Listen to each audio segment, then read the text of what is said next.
Hello dear students, तो हमने यहाँ पे एक जोरदार क्वेश्चन ले रखा है। This question is asked in J 2020 का। इस क्वेश्चन जो आप स्क्रीन पे भी देख सकते हो, रीड कर सकते हो। Question is a long straight wire of radius a carrying a current आपको दे रखा है I which is distributed uniformly over its cross section आपको बताया हुआ है। The ratio of the magnetic field due to the wire at distance a/3 and 2a।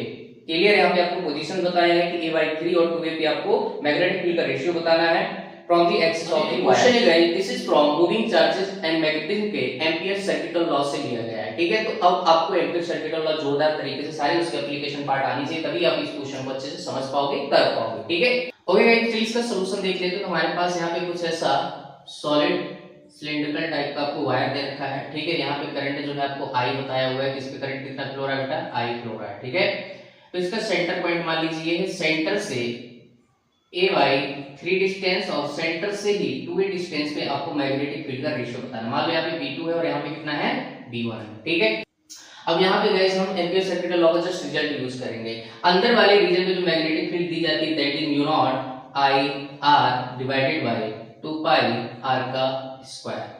Clear, ये हमारे पास मैग्नेटिक फील्ड निकल के आती है अंदर वाले रीजन में बेटा। बोले तो हमने इसको क्या बोला है b1, और दूसरा आउटसाइड रीजन में कितनी आ जाएगी mu naught I divided by 2 pi small r। Clear है, इसको हमने क्या बोला है b2 बोला है।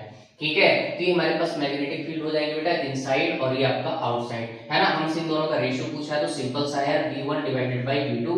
ठीक है, यहाँ पे r की वैल्यू कितनी a/3 और यहाँ पे r की वैल्यू कितनी है 2a, तो जस्ट पुट कर दो बेटा, आपका आंसर आपके सामने आ चुका है। तो mu naught I divided by 2 pi r square और यहाँ पे स्मॉल r की वैल्यू कितनी हो जाएगी a/3 और मल्टीप्लाई बेटा, जब डिवाइड करोगे तो 2 पाई r और r की जगह कितना लिख दोगे 2a और नीचे कितना बन जाएगा म्यू नॉट आई। ठीक है, ध्यान से देखो बेटा, म्यू नॉट आई कैंसिल हो जाएगा, यहाँ से 2 पाई गया बेटा।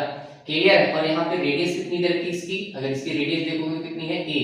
ठीक है, यहाँ पे कितना हो जाएगा बेटा आपका a स्क्वायर हो जाएगा। ठीक है, तो ध्यान से ऊपर क्या बन जाएगा a स्क्वायर, तो ये आपके 2a बनेंगे, ये कैंसिल हो जाएगा। ठीक है, यहाँ से मेरे पास जो रेशियो आ जाएगा बेटा, ऊपर बचेगा 2 नीचे बचेगा 3, तो यही आपका क्या हो जाएगा आंसर हो जाएगा गाइस। ठीक है, ये सॉल्यूशन आपको अच्छे से क्लियर हो गया होगा। तो इस क्वेश्चन में कुछ नहीं था, जस्ट आपको एम्पियर सर्किटल लॉ का एप्लीकेशन पार्ट अच्छे से आना चाहिए। होलो सिलिंड्रिकल वायर और solid cylindrical wire inside outside या सरफेस पे जो है मैग्नेटिक फील्ड कितनी होती है, क्योंकि अक्सर यहाँ से क्वेश्चन गाइस आते रहते हैं। सारे एप्लीकेशन पार्ट आपको अच्छे से आना चाहिए। Okay, thank you.